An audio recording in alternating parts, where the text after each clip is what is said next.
So this is the balcony on the apartment we're staying in. We picked a central apartment because we wanted to be right amongst everything. And if you look over the balcony, you'll see a tiny little cafe. I might show you on the next area actually. And it's all going on there. It's absolutely buzzing. These are the little streets that you walk along. And then you have got the wonderful bell tower of the Mezquita and the roof of the Mezquita just in the distance there. It's just amazing. And this is our balcony we've got to sit on. We feel so lucky. We really have fallen very lucky with our choice of apartment. We got a 3-bedroomed apartment, even though there's only 4 of us. And it's just because this is so high, it's so cool here. And then you can look over the balcony and there's a tiny little courtyard there as well. Just so pretty and very private and lovely. So after we'd settled into our apartment, we decided that we'd have a little daytime stroll around all the streets. Now these are just the streets that were in our immediate area. So we had the Mezquita standing there very proud, and the architecture was just gorgeous for the Mezquita. It is our 3rd time for Colin and I to Cordoba, but it was the first time that my brother Chris and his son William were visiting. So we wanted to show them everything that we'd discovered in our previous 2 visits. All along the streets, as you can see, they're tiny streets, but all along the streets there's lots of little shops selling novelties, keepsakes, really lovely, all sorts of souvenir shops.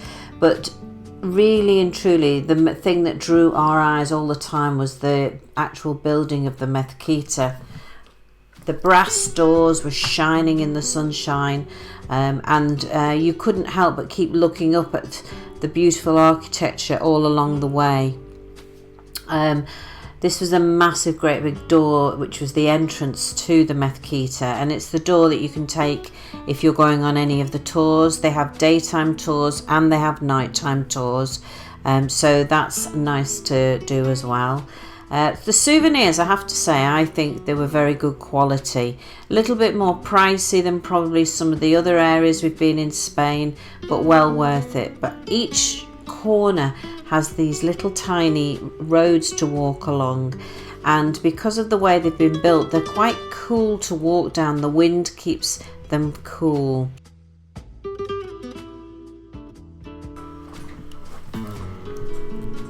Now, as we wandered along all of the beautiful little roads and streets, they were all cobbled streets. We were able to walk around the 4 sides of the Mezquita and take in all the different views. So you've got these great big brass doors that really are quite magnificent. And across the road, they have lots of different bars, cafes, souvenir shops. The souvenir shops have got lots of lovely things on offer, lots of memorabilia. Really, I felt quite good quality and well worth the money they were asking. A little bit more expensive than you would find in some cities, but well worth the money. As well as these brass doors, you will see as you're walking around orange archways. Now these are carried on through inside the Mezquita as well, but it's part of the design of the Mezquita. It's like a brickwork, but really beautiful the way they've done it, and you'll see those as we're walking around now along the outside of the building as well as the inside, and they tend to often surround the doorways.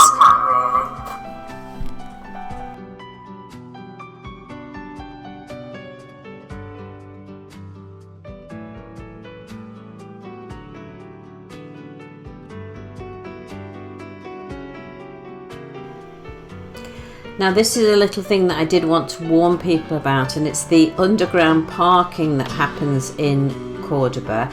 Because it's such a small street, they are such small streets, and it's such a crowded little place, you have to park down on underground, and the car parks are very, very tight, very steep and quite small. Now this is the hotel where we stayed, and the car park I've just shown you was the car park for that hotel, and we had a tiny car at the time, and it was still difficult to get down into the car park, so please be aware of that.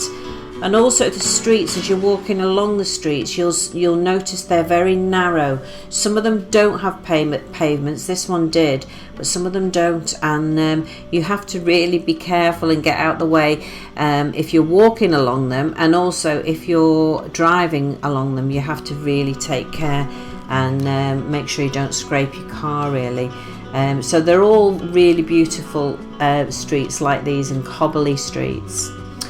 We came in May last year and did what we call the Festival of the Patios, where people are very proudly presenting their gorgeous gardens and patios, and the flowers are amazing. So if you do want to visit Cordoba around May time, you will see all of these gorgeous flowers. We were lucky enough to actually see the remnants of some of them still, because it's still obviously at summertime and people are still watering all the flowers. So some of the scenes that I am going to show you have some gorgeous flowers going along the streets as well, but it is stunning. It is a lot busier in May because of this festival, but well worth putting the effort in and having a look round.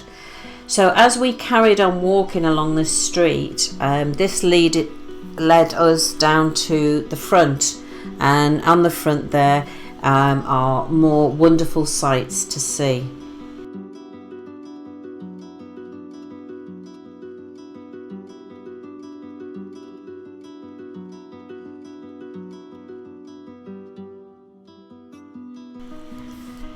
So around this square area here, it just leads down to the river, are some fantastic buildings and statues, and this area recently has been very well cleaned up. So the last time we came, it wasn't looking as smart as this, but the buildings now look really fabulous. I have got some footage to show you of this in the evening time, and I think it's probably more stunning in the evening time the way they've lit it up.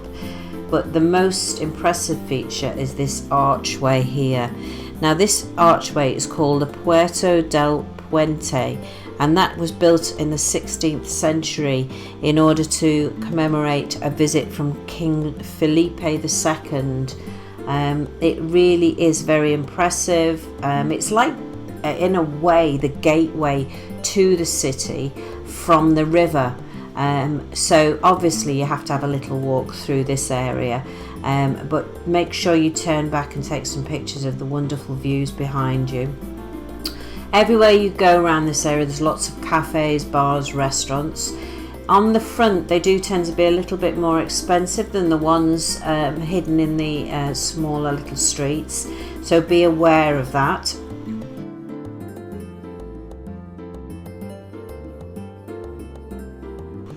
As you walk through the bridge here then, this leads to the Guadalquivir River, which is the second longest river in Spain, and it's the 5th longest river in the Iberian Peninsula, so it really is a fantastic river to see.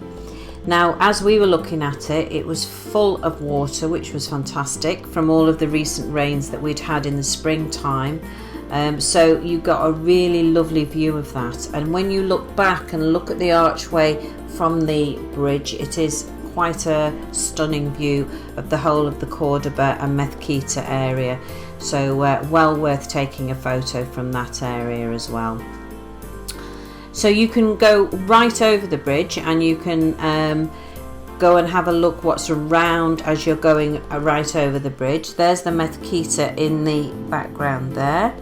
But as you go over this bridge, you can actually see that there's an old Moorish watermill, and it's still actually working, this watermill.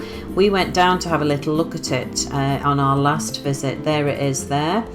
And then right across the bridge, if you cross right over the bridge, you'll find a Moorish fort there that's now been turned into a museum.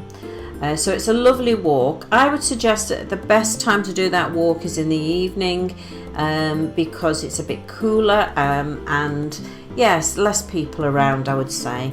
But gorgeous views from both sides of this bridge. So this is the first side here, and they've built in lots of little waterfalls, so it does make it more attractive. And then when you cross over the bridge, you can get a view from the other side. Now, as we were crossing over, you probably can't see it too much, but there were birds flying around. It's very, very green here. It really is so beautiful and so peaceful. So sometimes as well, you get people doing a bit of entertainment on the bridge. You get dancers there. So it is a real celebration area.